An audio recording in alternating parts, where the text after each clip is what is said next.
Kasus viral di tempat penitipan anak di Yogyakarta kembali memunculkan kekhawatiran para orang tua terhadap keamanan dan pola pengasuhan anak.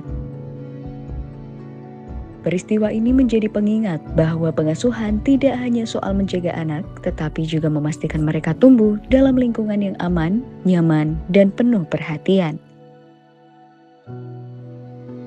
Kebetulan kan di kantor saya memang memperbolehkan bawa anak-anak ya. Dulu waktu anak saya masih 1, masih bisa saya titipin sama neneknya. Tapi setelah anak saya kedua lahir kan nggak bisa nih mas, dua-duanya harus saya tinggal gitu. Sempat gambling juga, tapi setelah habis cuti lebaran itu atasanku WA bilang kalau seumpamanya anaknya yang 1 dibawa nggak apa-apa lah gitu. Sekalian buat teman daripada harus ditinggal dua-duanya.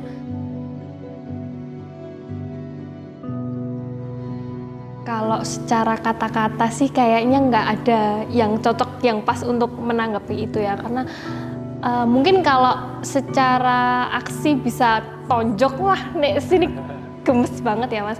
Karena kadang kita yang orang tuanya sendiri aja kadang kalau gemes sama anak itu pengen gini-gini gitu tuh memang ya masih bisa dibilang wajar lah mas, karena namanya ngurus anak itu tuh susah banget, apalagi saya anak 2 jarak dekat itu tuh nggak gampang, apalagi kalau di penitipan anak itu kan banyak anak ya. Cuman kadang kalau kita gemes bapaknya agak gimana sama anak, saya sendiri aja suka nggak terima kayak gitu, atau saya yang terlalu gimana sama anak, malamnya paling suka minta maaf gini-gini. Tapi kalau kayak gitu sampai digituin sama orang lain hampir setiap hari di tempat yang bisa dibilang kita tuh percaya loh itu tuh daycare gitu ya. Secara ini kan isinya orang-orang yang terbelajar, orang-orang yang sudah pengalaman, yang memang mungkin di bidangnya ngurusin anak gitu loh. Apalagi zaman sekarang kan daycare itu udah kayak ini ya mas, kayak jadi solusi terbaik untuk ibu-ibu para pekerja, daripada harus dititipin di neneknya, di tetangganya, atau sewa sus kayak gitu kan biasanya mending ke daycare ya. Tapi kalau daycare-nya kayak gitu ya ngeri banget mas, kasihan. Para orang tua diimbau untuk lebih teliti memilih tempat penitipan anak serta membangun komunikasi yang baik dengan anak di rumah. Dengan kedekatan emosional, anak akan lebih terbuka untuk bercerita tentang pengalaman yang mereka alami. Kalau dianalisis dari sudut pandang psikologi pendidikan ya, sebenarnya psikologi pendidikan itu kan lebih ke melihat bagaimana lingkungan pengasuhan ataupun pembelajaran itu mempengaruhi perkembangan emosi, perilaku, ataupun juga proses belajar anak.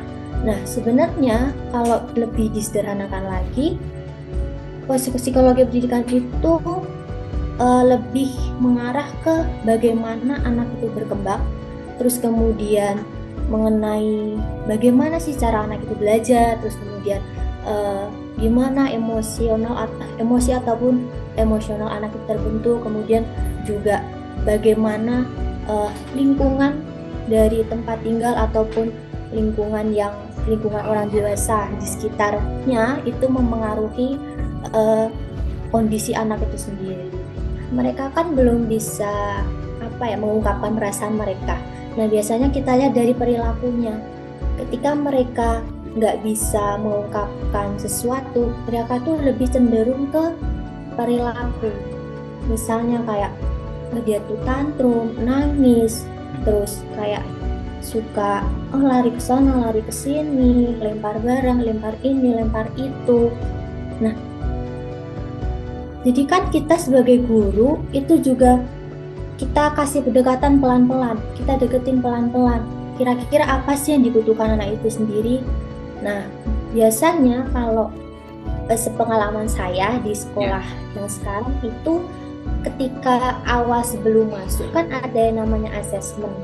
Nah, kita lihat dulu, kita sering tanya ke orang tuanya, kira-kira anaknya itu kalau misalnya lagi tantrum, lagi emosi, dia tuh biasanya ngapain? Terus biasanya di rumah kalau lagi kayak gitu diapain? Nanti kita sesuaikan lagi di sekolahan gitu.